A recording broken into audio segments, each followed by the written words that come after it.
Good times create weak people. Weak people create bad times. Bad times create strong people. Strong people create good times. Take a look at any place you've got a limitation and ask yourself, when did I decide to accept that limitation?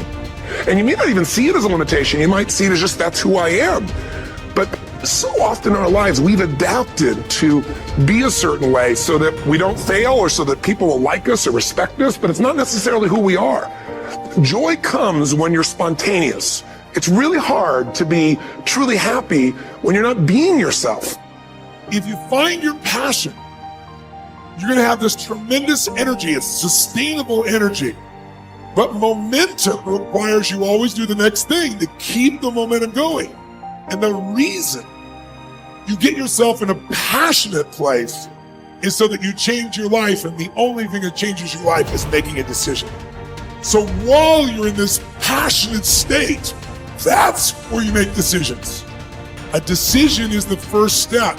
Decision is like a war. I got to do this or that. All right, I'm going to make myself do this. But commitment is when you now, after you've decided, you commit to do this for the long term. Whether it's hard or easy, doesn't matter. You're doing this. Focus on what could excite you. Feel like it's really happening. Your mom's healing, you break through in the business, you're achieving the goal you want. Anxiety is rid from my life. I'm on charge, I'm on top of it. How do you breathe when you feel really excited? Yeah. So if we change the state you're in, just by changing our focus or the way we use our bodies, it's got to be a radical change, right? Here's my question for all of you. If you focus on what you want, life has probabilities, there's no guarantees, but you increase them when you change your state. And that's really what this is all about. Learning to change your body and learning to change your focus. The decisions we make control us much more than the conditions we make. It's not the conditions, it's your decisions. Decisions what to believe, decisions what to do, decisions what to give. I say to people, think about, look back 10 years ago, 5 years ago, 15 years ago, and think of a decision you made. That if you would have made a different decision, you'd have a totally different life today. Better or worse, I don't know, but totally different. A state of certainty that this is going to work. I'm going to find a way. And if this doesn't work, I will make the way. Then you tap a lot more potential. And when you're certain in your potential, you take massive action. When you take massive action, you really believe in something, you get great results. When you get great results, your brain goes, see, I told you I was a stud. I told you this thing would work out. Now you're even stronger. You tap more potential, take greater action, greater results. What do you think happens once you fulfill your blueprint regularly? Once you figure out how to do what you've always dreamed of? You always dreamed to live a certain way, and now you're living that way every day. Well, the human nervous system, human spirit needs to grow. So pretty soon you'll get bored with that and you'll come up with a new blueprint. That's part of life that's exciting.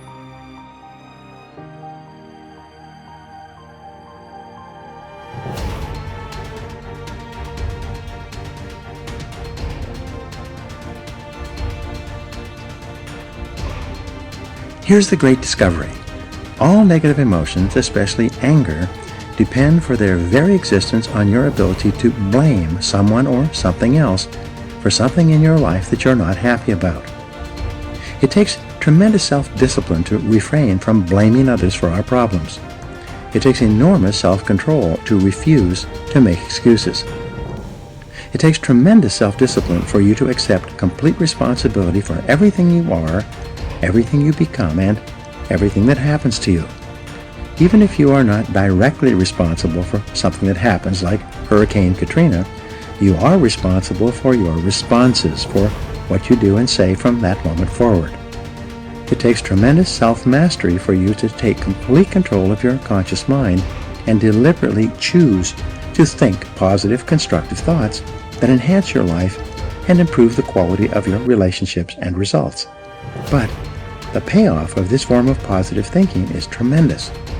Blaming is easy. By following the path of least resistance, the easiest and most mindless behavior of all is for a person to lash out and blame someone else anytime anything goes wrong for any reason. People who develop the habit of automatically blaming often become angry at things. Blaming inanimate objects when they do not function as expected is so silly that it almost becomes a mild form of insanity. People become angry at doors that stick, They swear at tools that they are using when they themselves make a mistake. They get mad when their car doesn't start. Even if it is an inanimate object, if it doesn't work perfectly, then the thing must be to blame. People will often kick a car that they are mad at or a box that they tripped over. The antidote to negative emotions. The fastest and most dependable way to eliminate negative emotions is to immediately say, I am responsible. Whenever something happens that triggers anger or a negative reaction of any kind, quickly neutralize the feelings of negativity by saying, I am responsible. The law of substitution says that you can substitute a positive thought for a negative one. Since your mind can only hold one thought at a time, when you deliberately choose the positive thought, I am responsible, you cancel out any other thought or emotion at that moment. It is not possible to accept responsibility and remain angry at the same time. It's not possible to accept responsibility and experience negative emotions. It's not possible to accept responsibility without becoming calm, clear, positive, and focused once more. As long as you are blaming someone else for something in your life that you don't like, you will remain a mental child. You continue to see yourself as small and helpless, like a victim. You continue to lash out. However, when you begin to accept responsibility for everything that happens to you, you transform yourself into a mental adult. You will see yourself as being in charge of your own life and no longer a victim.